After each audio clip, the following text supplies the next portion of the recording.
Narito ang mga maiinit na balita ngayong araw. Tinatagong lihim ni Pangulong Kuting Jr. na buking na. Ayon sa mga ulat, isang kontrobersyal na impormasyon ang lumabas kaugnay sa personal at political na buhay ng Pangulo. Ang mga detalye ay nagdulot ng malaking alingas-ngas sa bansa at naglagay sa pamahalaan ng matinding pagsubok. Ano nga bang laman ng mga dokumentong ito at paano ito makakaapekto sa kasalukuyang administrasyon? Abangan ang buong detalye mamaya. Samantala, si Speaker Martin Romualdez, pinsan ng Pangulo, ay tila nasasangkot din sa issue. Lumalabas na siya ay may kinalaman sa ilang mga transaksyon na isinasagawa ng pamahalaan na ngayon ay iniimbisigahan na. Ayon sa mga nakalap na impormasyon, may mga hakbangin na umanong ginagawa upang linisin ang kaniyang pangalan at iwasan ang anumang paratang. Subalit patuloy ang pagtatanong ng mga mamamayan at oposisyon kung gaano kalalim ang kanyang pagkakasangkot sa kontrobersya. Ang pagkilos na ito ay nagdagdag ng tensyon sa loob ng Kamara at maaaring magkaroon ng malawakang epekto sa political landscape ng bansa. Sa kabilang dako, mahigpit na binabantayan ng US Alliance si Vice President Inday Sara Duterte. Ayon sa mga balita, may mga naging pagpupulong ang US intelligence community ukol sa mga hakbangin at galaw ng Vice Presidente, lalo na sa kanyang mga posisyon sa usaping pambansa at internasyonal. Ang ganitong pagbabantay ay nagdulot ng iba't ibang reaksyon mula sa mga opisyal ng gobyerno at sa publiko. Ano nga ba ang implikasyon nito sa relasyon ng Pilipinas at Estados Unidos? Patuloy naming babantayan ang kaganapang ito upang maihatid sa inyo ang pinakahuling balita. At yan nga ang mga balitang ating pagkakatutukan. Ngunit bago ang lahat, siguraduhin mag-subscribe at ihit ang notification bell para sa patuloy na pagtutok sa mga sulyap ng bagong balita sa tunay na boses ng masa.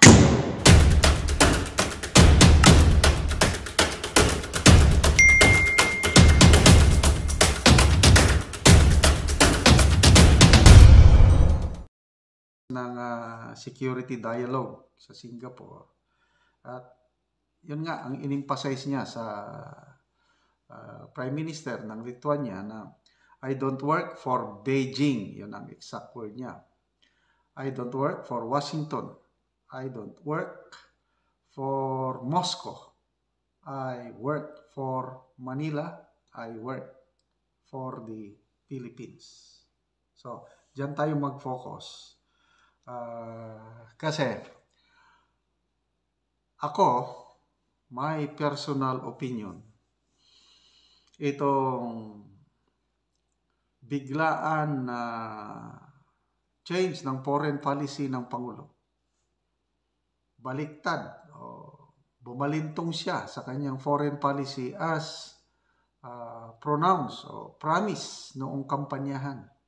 Ang ganda yung kanyang mga foreign policy statements noon, kaya ganado ako sa kanya. Yung mga presidential candidates na in-interview, puros sila lahat, gusto ng makipag-alyansa. Lenny, Ping Lacson, Isko Moreno, Manny Pacquiao, gustong alyansa sa US and other countries. Si candidate Bongbong Marcos lang ang nagsabi na no way. Ang ating problem with China can only be resolved by talking bilateral talks between China and the Philippines alone. Ayaw niyang makipag-cooperate sa mga foreign countries. Kasi lalo na sa superpower, lalo na sa US, very clear yung kanyang mga statements noon na mahirap ma-caught in between sa sigalot ng China and the US, both superpowers. Sabi niya, isang pagbahing lang ng US or China, mabura na ang Pilipinas sa mapa. Ngayon, nung umupo siya, wala na yung kanyang foreign policy statement noon na napakagandang pakinggan. Let us be friends to all and enemy to no one. Ngayon, ang nangyayari is friends to the US but enemy to China. Yun na ang lumalabas ngayon eh. Kaya, ang China, kung ano-ano na lang ang ginagawang pambubuli sa Pilipinas, dyan sa West Philippine Sea, kasi pumabor naman ng todo ang Pilipinas sa US. Okay, so, sabi niya, I don't work for the US. Maybe. Pwede. Kaya lang, ano ang motibo niya na grabe na ang pagdikit niya, pag-alliance niya sa US na nung una ayaw niya. Hindi kaya may ibang motibo? Okay. Dapat sagutin ng administrasyong ito yung mga sinasabi ni na Attorney Roque, ni na Doc Loren Badoy at iba pang commentaries na kaya biglang dumikit ang Pangulong Marcos sa US kasi yung Marcos wealth o Marcos gold. Yun ang sinasabi ni na Attorney Roque, Doc Badoy. Hanggang ngayon, wala pa akong naririnig na paliwanag nila kasi I believe there is Marcos wealth, Marcos gold, at nakadeposito karamihan ito sa US. So, ang hinala ni na Attorney Roque na compromise. May secret agreement. Yan ang sinasabi ni Attorney Roque na para makuha ng Marcos family ang kanilang kayamanan, dapat pumanig ang Philippine government sa US in relation dito sa sigalot sa China. Kasi ang interest ng US dyan sa South China Sea or West Philippine Sea is yung freedom of navigation. Yun ang kanilang interest. Hindi yung tulungan ng Pilipinas. I don't believe so. Kasi kung makontrol totally ng China ang South China Sea or ano, wala. Apektado ang economy ng US kung hindi sila makadaan dyan. Kaya gusto ng US, gagamitin niya ang Pilipinas para ipaglaban ang ating karapatan dyan sa freedom of navigation para tuloy-tuloy lang ang hindi maapektuhan ang trade economy ng US. So, yan ang kanilang interest. So, kung paniniwalaan natin si Attorney Roque, sabi niya na interest din ng Pangulo is makuha ang Marcos wealth. Kaya ngayon, pumapabor siya sa kagustuhan ng US. Okay. Ano yung mga kagustuhan na yun? Yung additional EDCA sites, delikado yun. Okay na lang yung 5 original EDCA sites panahon ni President Noynoy Aquino. Walang masyadong problema yun dahil Fort Magsaysay, ano ba yung iba, sa Cebu, Basa Air Base, Lumbi Air Base, then Palawan. Okay lang yun, walang masyadong opposition doon. Kaya lang itong additional EDCA sites, 2 sa Cagayan Province, isa sa Isabela, tapos isa sa Palawan. Nako, ito na yung lalo sa Cagayan. Diyan na natatakot ang karamihan kasi nakikita ng karamihan na yan, pag-ahanda ng US, deployment o forward base ng US in case na magkagera ang China and Taiwan, yung i-invade ng China ang Taiwan. Of course, tutulong ang US sa Taiwan at yung EDCA sites nila sa Cagayan Valley, nandyan na sila. So, anong ibig sabihin nito? Damay ang Pilipino. Yun ang hindi nakikita, yung madadamay tayo sa gera ng US, China at Taiwan dahil sa EDCA sites na idinagdag. Sana hindi na lang dinagdagan. Wala na sanang problema. Okay man yung makipag-alyansa tayo sa US dahil matagal na nating alyansa yan, kaibigan. Okay, that's no problem. Ang problema, yung additional EDCA sites. Nalalagay tayo ng peligro. Lalo na ngayon, last month, yung latest na balikatan exercise, inalaw na ng Pangulong Marcos ang pagpasok ng mid-range capability missile system. Ano ito yun? Delikado. It's an offensive weapon na yung range is aabot na ng 1,800 miles ang range. Pwede nang magpaputok ng missiles ang US from Cagayan, yung EDCA sites, at yun ang ikinagagalit ng China at pati na ang Russia.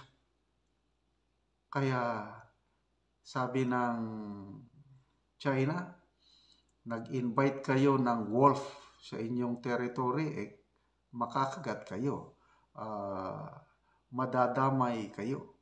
So, ito na. Ano yung sinasabi niya? I don't work for US. I'm sorry. My humble opinion is working for US, not so much of Philippine interest. Kasi nga, ang seguridad ng ating bansa, delikado tayo ngayon.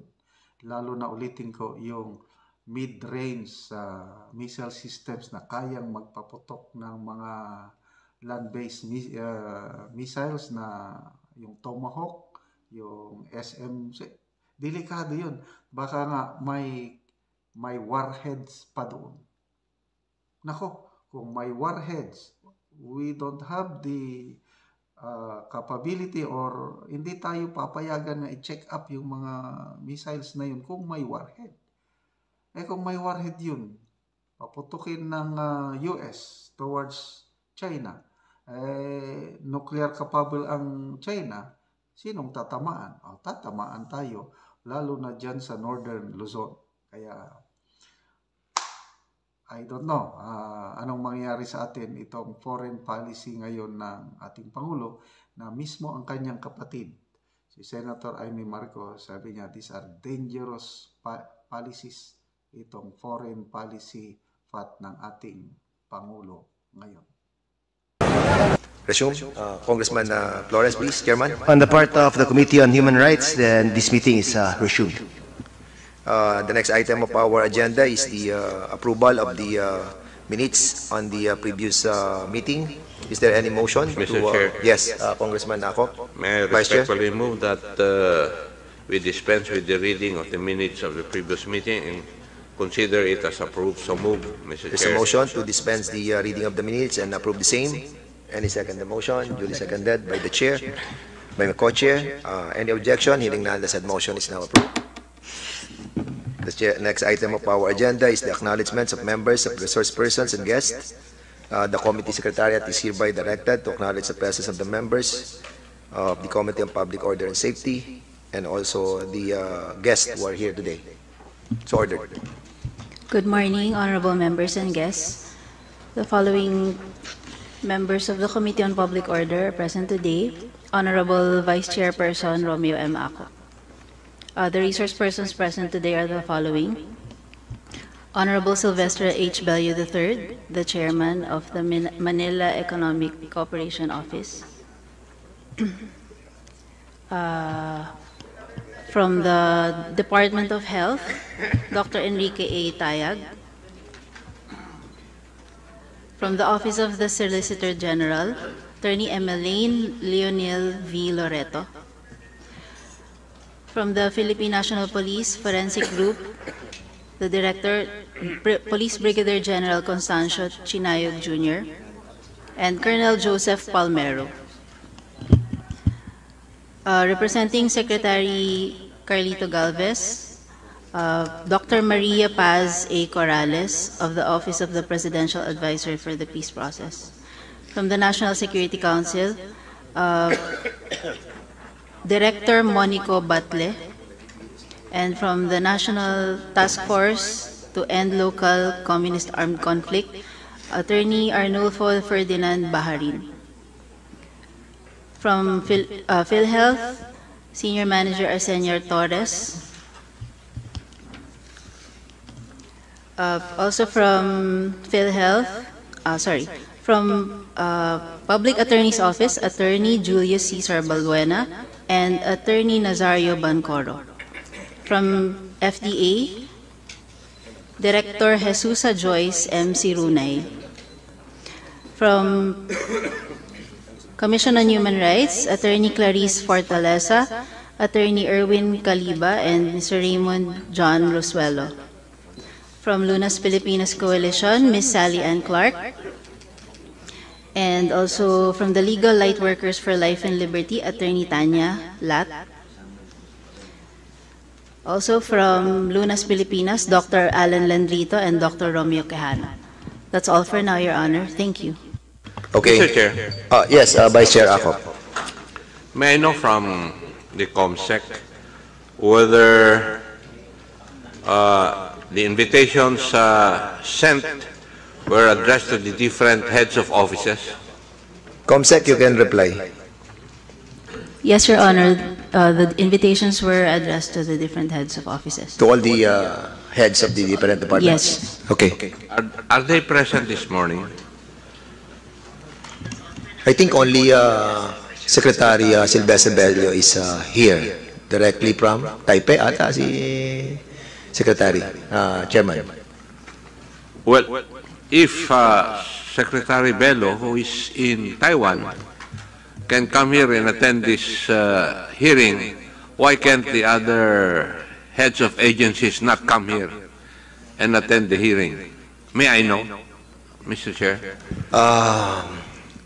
I was also wondering why the different departments who have been invited are not here. But I received a letter coming from, I think this is from Secretary Carlito Galvez. Yesterday, he confirmed his presence, COMSEC, right? But now he regrets his attendance due to some... We regret to inform your office that I will not be able to attend the hearing due to my travel in Zamboanga City and Tawi-Tawi City with the Supreme Court justices on the same day. Dr. Paz Pecson Corrales will attend on my behalf. Dr. Corrales, you are here. Vice Chair, you can ask questions. May I know whether these representatives, official representatives for that matter, are capable of answering the inquiries or the questions to be propounded by the members? And may I know also if their answers would bound the agency that they represent? Dr. Corrales, you may reply. Are you capable or you have authority to answer all the queries of these members of this committee, both joint committees? Yes, sir. You have the authority to answer all questions. I was notified by Secretary Galvez this morning that I will represent him. Okay. So maybe in a while we'll be asking her question as well. Yes, Mr. Chair, for those heads of agencies who confirmed their attendance and are not present today, may I move that we issue a show cause order why they're not present in this committee's hearing? Before So we, move, Mr. Chair. Yes, before we act on your motion, the Chair would like to recognize Congressman Acharon for his presence. Thank you, sir, for coming. There's a pending motion to cite in to issue a show cause order to different department heads who have been invited but unfortunately not here today. No. So there's a second motion by Congressman Acharon. Any objection? Hearing none, the said motion is now approved. Mukhang nagiging practice na yan. Practice nila yun. Nagiging practice na. Muna natin ngayon. I would like to remind every invited guest, no, to give us some reasons on not being here on the appointed time that we have set. Anyway, we'll be proceeding to the next item of our agenda. This is the preliminary remarks of the chairperson, and thereafter my co-chair will deliver his remarks as well. The parliamentary status of House Resolution number 1481 is that this is the initial deliberation on the measure. If you will recall, the Committee on Public Order conducted a motu proprio inquiry on the excess deaths on November 14, 2023. Subsequently, the Committees on Public Order and Human Rights conducted a joint meeting on November 21, 2023.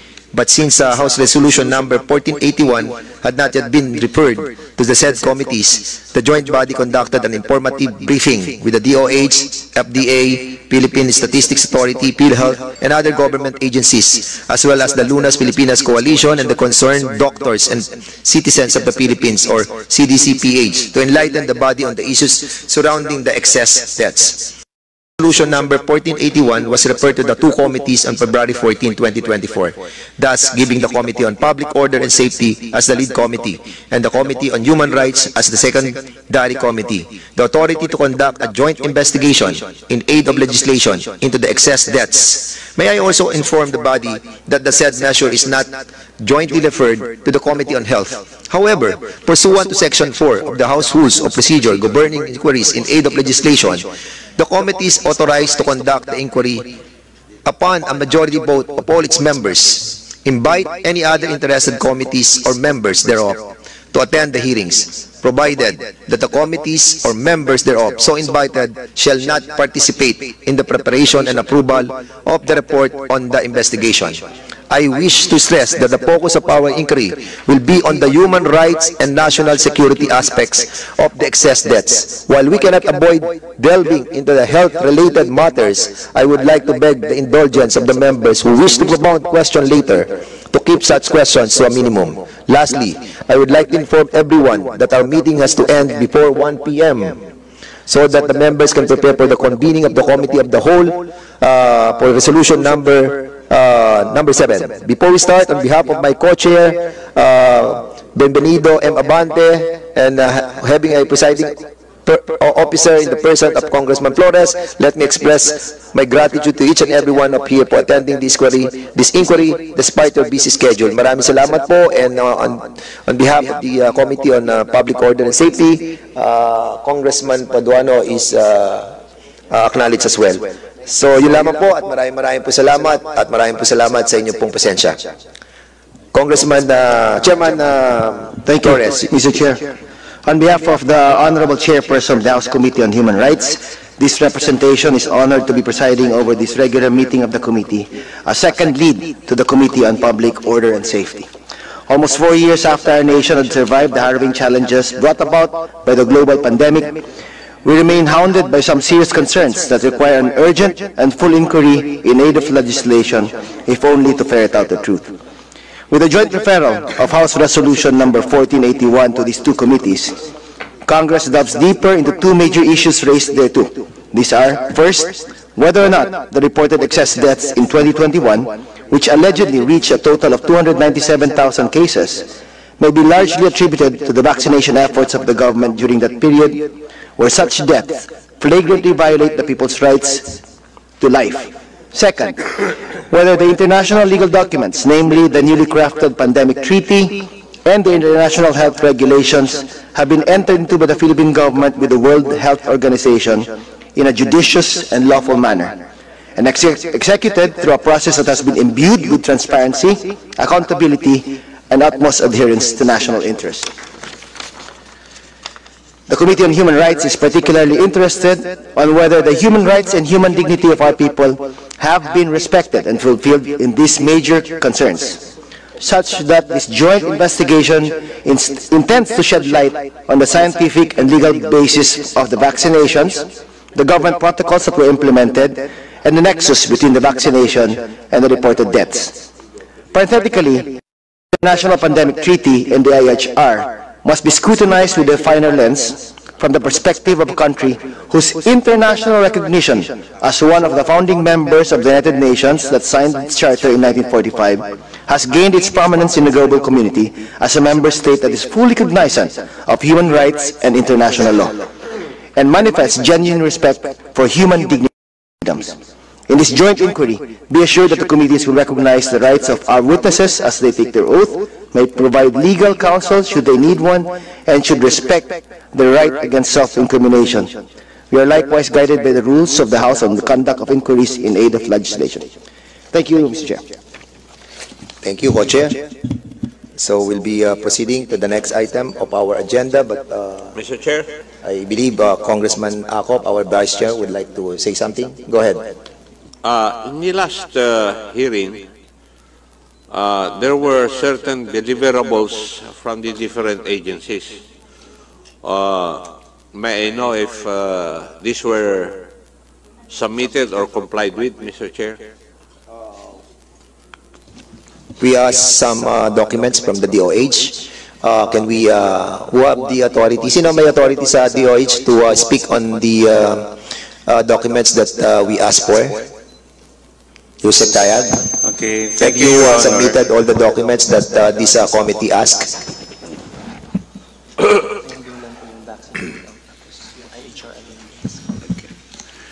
We have received the request and we have complied, except for two of the requests, the international health regulations amendments and the Magandang balita ang hatid namin sa inyo ngayong araw. Sa pagtatapos ng aming balitaan, nagbigay kami ng mga mahalagang impormasyon. Maraming salamat sa pagtutok at pagsuporta sa aming programa. Huwag kalimutang manatili sa mga susunod na araw para sa mga bagong balita at mga kwento na dapat nating abangan. Mula sa Boses ng Masa, magandang araw, Pilipinas!